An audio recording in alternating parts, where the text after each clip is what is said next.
Fala galera, eu sou o Lucas e esse é o canal Teolo Jovem, um canal que a gente discute teologia da perspectiva do jovem brasileiro do século XXI. E o assunto que a gente vai tratar hoje, você deve estar vendo em algum lugar aqui na tela. Sim, nós vamos falar sobre uma das séries de livros mais famosas da atualidade, né? E que ficou mais famosa ainda no Brasil, ou melhor, se tornou mais conhecida no Brasil depois da trilogia de filmes. Hoje nós vamos falar das Crônicas de Nárnia e fazer alguns paralelos então com esses livros e o cristianismo. Então vem com a gente e vamos lá. Clive Staples Lewis, ou C.S. Lewis, o escritor que viveu de 1898 até 1963, é o autor então dessa coleção de 7 livros e ele nasceu no que hoje é a Irlanda do Norte, no Reino Unido, né? E durante a sua juventude ele acabou se tornando um ateu, ateu convicto, diga-se de passagem, embora tenha crescido dentro dos padrões ali da igreja cristã da Irlanda, né? E aí, já mais na sua fase adulta, por causa do seu contato com Tolkien, e o Tolkien, vocês vão lembrar, é o autor do Senhor dos Anéis, o Hobbit, o Silmarillion e muitos outros aí dessa saga fantástica, né? Então, por causa do contato com ele dentro da Universidade de Oxford, ambos então professores da língua inglesa lá na Universidade de Oxford, Tolkien consegue então evangelizar, por assim dizer, Lewis, e Lewis retorna ao cristianismo e passa a se tornar um defensor forte, um defensor ferrenho do cristianismo, inclusive escrevendo muitos livros de teologia. Então Lewis também era um teólogo. Para aqueles que se interessam por esse assunto, podem pesquisar os livros dele. São livros bons, são livros muito interessantes. E as Crônicas de Nárnia, quando Lewis escreve, ele faz então essa série de 7 contos e muitas pessoas começaram diretamente a associar ao cristianismo. Lewis, ele próprio fala, puxa vida, eu não fiz isso propositalmente, eu fiz isso de forma inconsciente, não foi algo assim forçado. Mas existem sim muitos paralelos que a gente pode fazer entre o cristianismo e as Crônicas de Nárnia.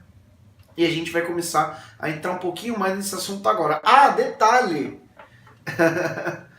Antes que eu me esqueça, Tolkien não gostava das Crônicas de Nárnia. Pois é, gente, Tolkien achava infantilizado demais.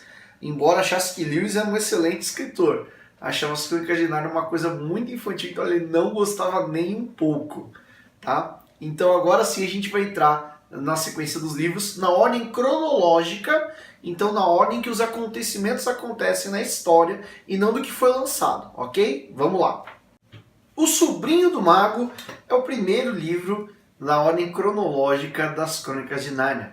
Nele nós conhecemos 2 crianças, Diggory e Polly, que acabam se perdendo aí entre mundos diferentes, acabam viajando entre mundos, e num certo momento Diggory então encontra um mundo totalmente vazio, escuro, sombrio, mas nesse mundo há um leão que canta. E quando esse leão canta, as coisas começam a ser criadas, começam a surgir e começam a existir nesse mundo. Eles também vão ter nesse livro um encontro com a personagem Jade, que vai tentar o Diggory, vai tentar convencer ele eu não posso dar muito spoiler, né? Tentar convencer ele a coisas não legais, né? E mais tarde a personagem Jade, então, vai se tornar a feiticeira branca, que vai aparecer num outro filme das Crônicas de Nárnia como o grande rival do Aslan.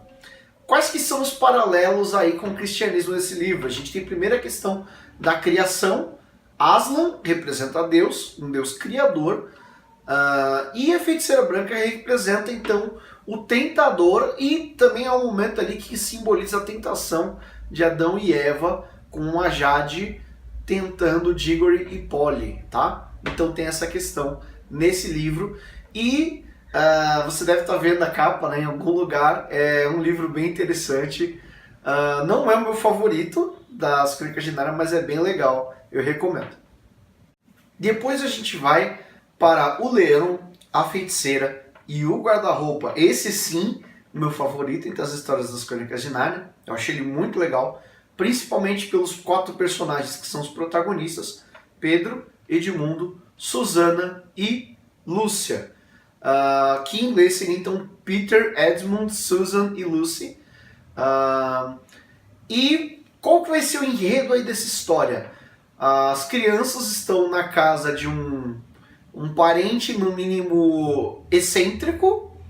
Um personagem muito interessante também, esse parente excêntrico. E Lucy acaba descobrindo um guarda-roupa no qual ela entra e que parece não ter fim. Mais do que isso, faz com que ela chegue a Nárnia, um reino mágico, fantástico, com criaturas da mitologia, com animais falantes. Posteriormente, os irmãos, todos eles acabam indo para Nárnia, né?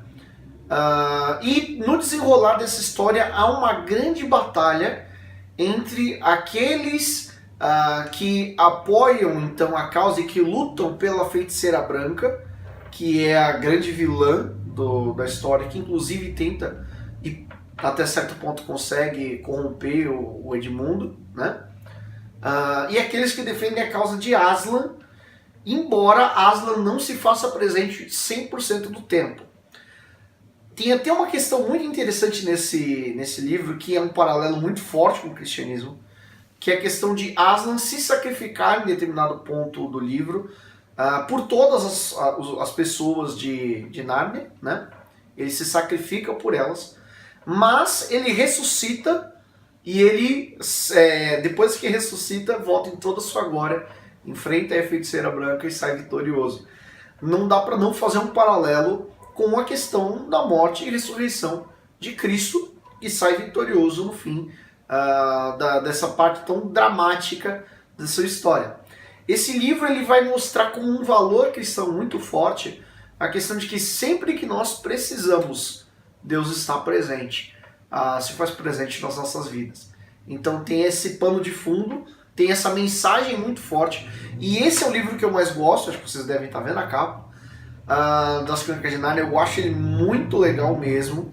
Eu gosto muito especialmente do personagem do Edmundo, tá? Eu acho que ele é um personagem muito humano, muito humanizado, e eu acho esse filme muito legal, desculpa, esse livro muito legal. Também tem o filme, depois eu vou falar disso no final, mas eu recomendo a leitura, é muito bom mesmo. E o terceiro livro é O Príncipe Caspian, um livro que também tem bastante aventura, tem bastante emoção.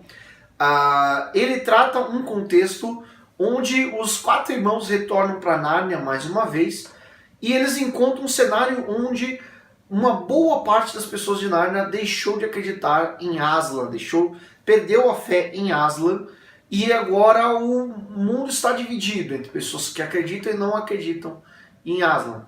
E ocorre também uma grande batalha ali, porque existem aqueles que acham que já que Aslan não está presente, a gente tem que recorrer para a Feiticeira Branca. É uma coisa assim bem... rola uma tentação, uma coisa por fora, é bem interessante. Tem o próprio personagem do Caspian, que é um personagem importantíssimo para a sequência de livros. Não vou falar tanto dele, porque senão vou estragar o conhecimento que vocês vão ter do personagem. Ele é muito heróico, mas ao mesmo tempo ele é aquele herói um pouco por acidente. Tem horas que parece que ele não quer ser heróico, mas acaba sendo. Tem horas que ele assume mesmo o manto do heroísmo. Eu acho até que ele é mais heróico que o Pedro, que é eu não vou dar spoiler, né? O Pedro é um personagem bem imponente, mas eu acho até o Caspian mais imponente que o próprio Pedro. E a grande questão, aí o grande valor do cristianismo que tem nesse livro é a questão da perda da fé ou não. Por quê? Porque os 4 sabem que Aslan está presente ali, só que quem não crê nele de forma nenhuma vai ver. É impossível que eles consigam ver o Aslan se eles realmente não acreditarem nele. E o Aslan de novo se faz presente, é um personagem constante nessa série de livros, de formas diferentes. Ele nem sempre aparece do mesmo jeito, mas ele é muito presente, é um personagem fantástico também, né? E aí a gente tem esse que é um livro muito legal também, apresentando então essa história. Recomendo a leitura. Nesse inteirinho agora, de O Príncipe Caspian em diante, a gente vai ter uma inserção com a história do personagem Sasha dentro do livro O Cavalo e Seu Menino. Sasha, ele não vai ser um personagem tão ativo que vai aparecer tanto quanto o próprio Caspian, mas ele entra aí nesse meio da história, com uma história semi-paralela, vamos dizer assim, né? Uma história dentro da própria história. E qual que é o grande pensamento qual que é o grande contexto? Sasha, ele perde sua família, ele é abandonado, na verdade, e ele é criado por uma outra família. E em toda essa situação, Aslan esteve o tempo todo tomando conta e protegendo e cuidando então de Sasha. E essa história ela aparenta ter alguns paralelos aí com a história de Moisés, tá? Não são tão na cara, mas tem alguns paralelos sim. Também não entra na lista dos meus favoritos, mas faz parte da história das Crônicas de Nárnia e eu recomendo a leitura também. Você deve estar vendo a capa em algum lugar aqui na tela. Chegamos então à Viagem do Peregrino da Alvorada, que é o meu segundo livro favorito dentro dessa sequência das Crônicas de Nárnia. Eu acho muito legal. Neste livro voltam então Lucy e Edmundo para dentro de Nárnia. Não vou dar spoiler porque Pedro e Susana não vão, mas Edmundo e Lucy então vão para Nárnia e junto com eles levam o personagem que na verdade é o principal da história nesse livro, que é Eustáquio. Eustáquio é um primo das crianças, né? E ele é uma criança muito mimada, muito arrogante, muito avarenta. Não é uma criança muito boa. E ele é, de certa forma, assim, punido no percurso desse livro pela sua avareza. E a sua punição é ser transformado em um dragão. Ele literalmente vira um dragão enorme. O que vai ser muito importante para o decorrer da história. No final do filme ele acaba... no final do livro também tem um filme esse livro, por isso que eu estou confundindo. No final do livro ele acaba retornando à sua forma humana, né? E fica tanto aquela mensagem do mal que a avareza pode fazer para as pessoas, né? Como também Aslan deixa uma questão muito importante no final, que é de que ele pode ser encontrado no mundo do Eustáquio, do Edmundo e da Lúcia, ou seja, nosso mundo, né, o mundo de nós vemos, só que no nosso mundo ele tem um outro nome, né? O nome dele não é Aslan, ele tem um outro nome e que as pessoas precisam aprender a encontrá-lo nesse mundo, né? Mas que talvez por encontrar ele um pouco em Nárnia, as crianças tenham mais facilidade então de encontrá-lo no nosso mundo. É claro que ele está fazendo uma referência aí a ser chamado de Deus ou de Jesus, né? No nosso mundo. E nesse livro também que é apresentada a ideia de que as pessoas então vão para o país de Aslan, né? Inclusive é mostrado a fronteira do país de Aslan, que representa de certa forma aí o céu. Então, é um livro muito legal, tem muita aventura. O personagem do Eustáquio, no começo ele é muito irritante, mas tem um propósito nisso, e a transformação que o personagem tem é muito... me causa um sentimento muito próximo da transformação do Edmundo no livro do Leão, a Feiticeira e o Guarda-Roupa. Então eu acho que nesse ponto eles são personagens muito próximos, é o meu segundo favorito e é bom demais, recomendo muito a leitura. Gente, eu esqueci de falar de um dos personagens mais legais das Crônicas de Nárnia, o rato espadachim Rip Sheep. Sim, um rato, a lá o gato de botas do Shrek, né? Porque fica lá com a espadinha, com a pena por trás da orelha, lutando. E luta muito bem. Rip Sheep é um personagem muito importante na Viagem do Peregrino da Alvorada e também no Príncipe Caspian, tá? Ele é descendente de ratos que aparecem no livro do o Leão, a Feiticeira e o Guarda-Roupa. Ele descende então desses ratos. E o Rip Sheep, ele é um personagem no mínimo fantástico. Ele é muito legal mesmo. Ele consegue roubar a cena sendo secundário e sem perder a função de secundário. Ele não ofusca os principais, mas mesmo assim ele tem um brilho próprio muito legal. Ele é muito importante para a pessoa do Eustáquio. Não vou dar spoilers, mas a interação dos dois é bem legal, é bem interessante. E o Rip Sheep é o personagem que, então, e aí corta ó o spoiler, se você tá vendo, pula uns segundinhos, porque eu vou dar um spoiler muito grande sobre o Rip Sheep, mas eu preciso falar isso. O Rip Sheep, então, ele já tá um pouco velho, né, na Viagem de Peregrino do Alvorada, e ele acaba encontrando com a turma o país de Aslan no final, e Aslan, então, convida ele a entrar no seu país. Isso dá uma interpretação dupla, e pode ser que a gente entenda que chegou a hora de o Rip Sheep morrer, e aí ele entra no país de Aslan, ou ele entra vivo mesmo, ele não passa pela morte, fazendo talvez uma alusão aí aos personagens como Elias, né, que no caso não chegou a passar pela morte também. Tem toda essa questão, e o Rip Sheep é um personagem muito legal, e ele volta no último livro, que é A Última Batalha, a gente daqui a pouco vai falar dele. A Cadeira de Prata, penúltimo livro das Crônicas de Nárnia, volta então a ter o Eustáquio como personagem muito importante, junto com ele Gil.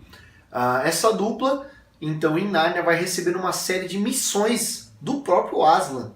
Ele vai passar uma série de coisas que eles devem fazer, mas eles não acreditam que as coisas vão dar certo seguindo as instruções de Aslan e começam a fazer tudo ao contrário.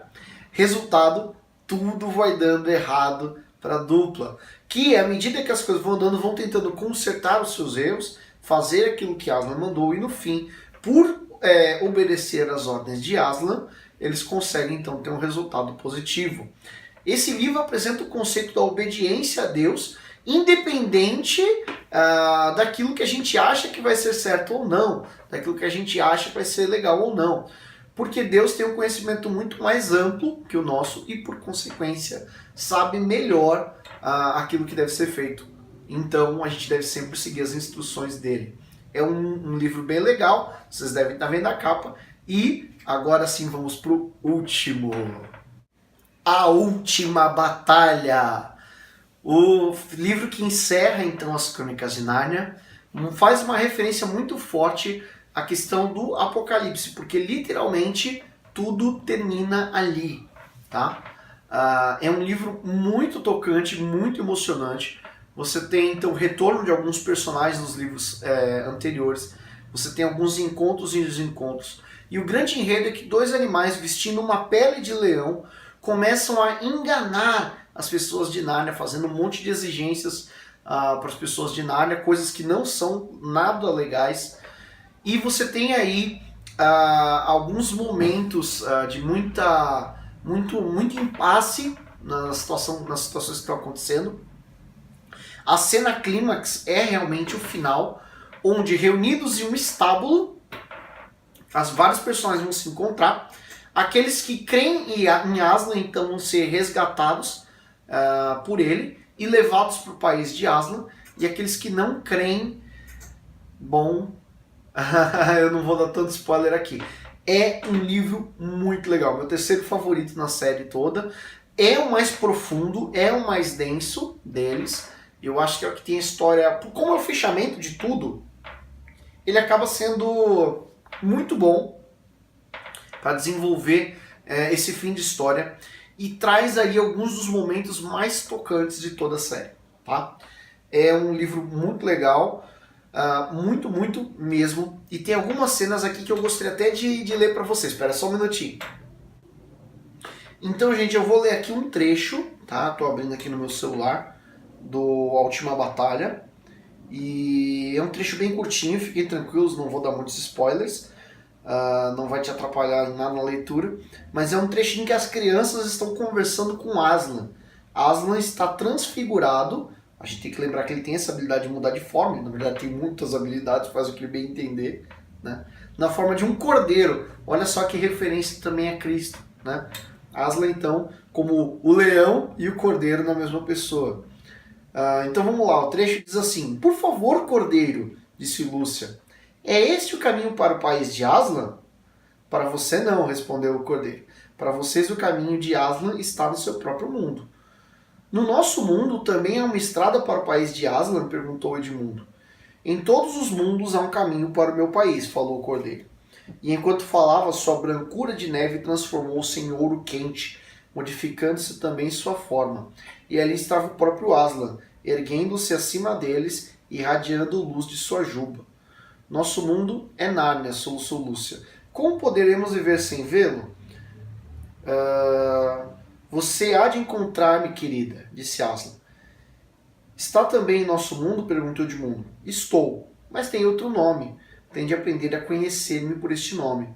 Foi por isso que os levei a Nárnia, para que, conhecendo-me um pouco, venham a conhecer-me melhor. Então a gente tem aí esse trecho que é lindo, é tocante, muito bonito. E agora eu vou falar um pouquinho sobre os filmes. E os 3 filmes Disney das Crônicas de Nárnia foram O Leão, a Feiticeira e o Guarda-Roupa, de 2005.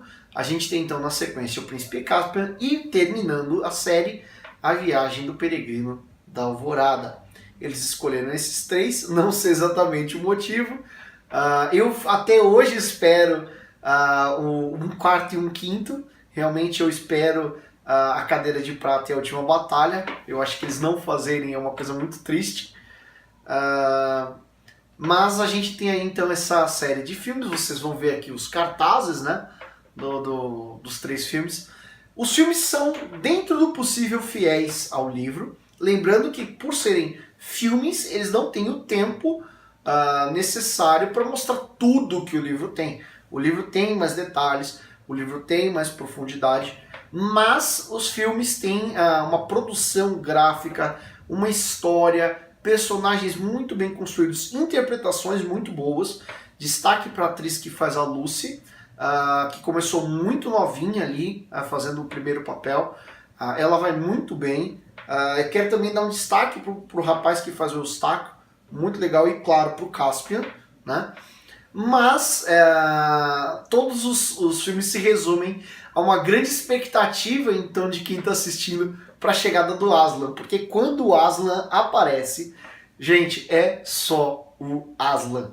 Ele é muito bom. Os efeitos que usaram para fazer ele ficaram muito legais.